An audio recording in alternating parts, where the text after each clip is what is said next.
The flagship's arrival was heralded by a wave of death.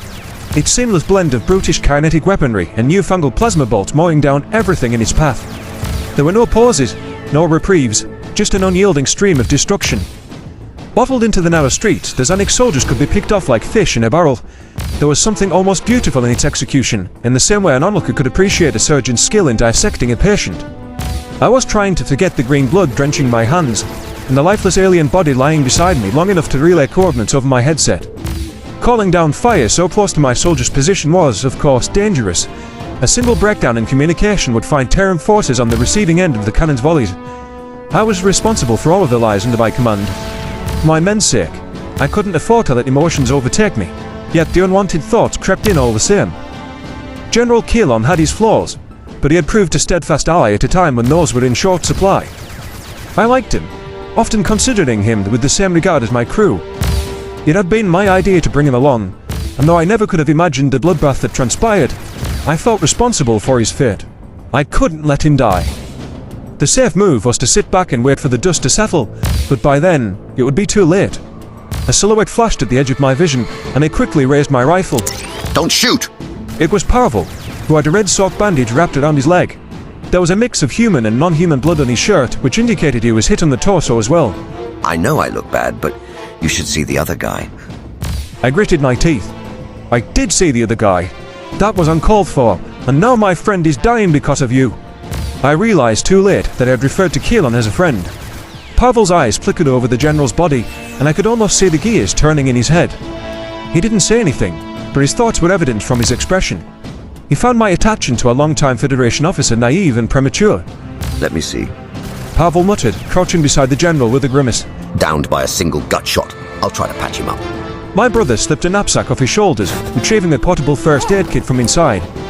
I turned my attention back to the battlefield as he began to search at the wound. A large group of Xanic soldiers were sheltering in the lobby of a luxury hotel down the road. Perhaps they thought taking refuge inside would save them from the flagship wrath. I ordered a bomb dropped onto the building and watched as moments later it imploded on itself, as easily as a house of cards.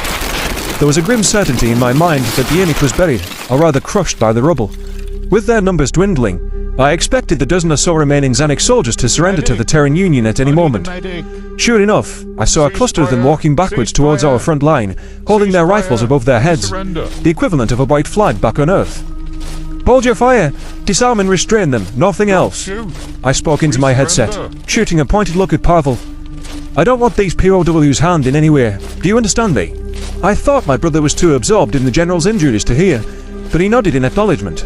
We're two sides of the same coin, Mikhail.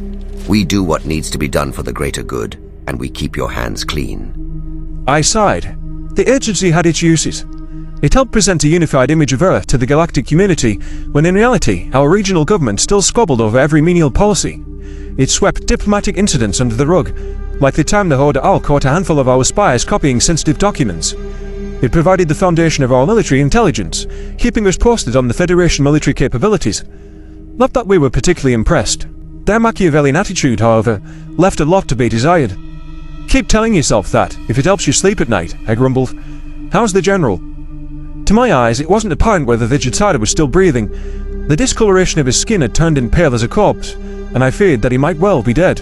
Your friend? Pavel lingered on the word friend, torn sharp with distaste. Has lost a lot of blood. He needs a transfusion and a miracle. I only have human blood here. I frowned. You're saying he's going to die? I'd say it's likely. You can try to get him to the flagship, pump him full of fluids, put him on life support. But it's a shot in the dark. He replied. I sucked in a deep breath. Okay, all right, that's something. I'll summon a shuttle. I thought those were too risky to fly. The Federation could shoot them down. We just saved their asses. They'd better not. And anyways, we have to try. Mikhail, I doubt it will make a difference. They're not built like us. His heart is too weak, that's the problem. What if we gave him the serum? They improve strength, recovery time, and most importantly, cardiovascular function. You can't be serious. The serum was the layman's way of referencing genetic nanotechnology, which was used to enhance our soldiers through gene manipulation and regenerative therapy.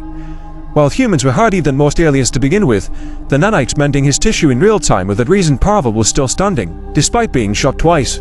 Genetic engineering was a state secret, since it was prohibited by galactic law. Honestly, the ban existed for sensible reasons. The Federation was concerned about long-term impact on the species' gene pool. Humanity wasn't exactly a risk-averse species though, and was happy enough to experiment with the field on the down low. Earth's affairs weren't closely monitored, at least while the Federation had considered it to pacifist planet. I'm dead serious, it could work, I said. Think about this logically for a second. He's not human, and it's never been tested on alien species. We have no idea how it will affect him. It might even kill him. He's going to die anyways. What have we got to lose? Let's say he lives.